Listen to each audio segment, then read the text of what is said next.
Hi friends, welcome to Films to Fashion. So, hope you all fine. இன்னைக்கு நான் என்ன பேச வந்திருக்கேன் அப்படின்னாக்க பீப்புள் ப்ளீஸிங்ன்றது ஆல்மோஸ்ட் கேள்விப்பட்டிருப்பீங்க. ஸோ இருந்தாலும் நான் என் வழியில் என்ன சொல்லணும், எனக்கு தெரிஞ்சது என்ன சொல்லணுமோ நான் சொல்கிறேன். ஸோ பீப்புள் ப்ளீஸிங் அப்படின்னா என்ன, அது மாதிரி தெரிஞ்சுக்கலாமா?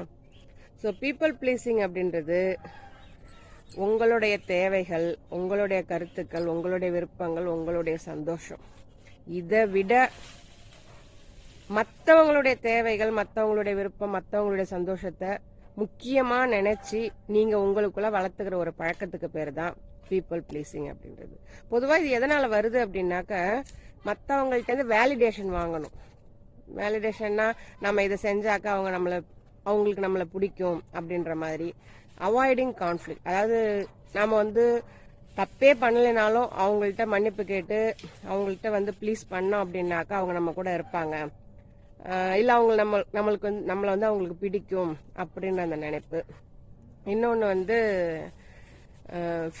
Fear of rejection. ஒருவேளை நாம அவங்கள ப்ளீஸ் பண்ணாம போயிட்டோம் அப்படின்னாக்கா அவங்க நம்மளை விட்டு போயிடுவாங்களோ அப்படின்ற அந்த பயம்.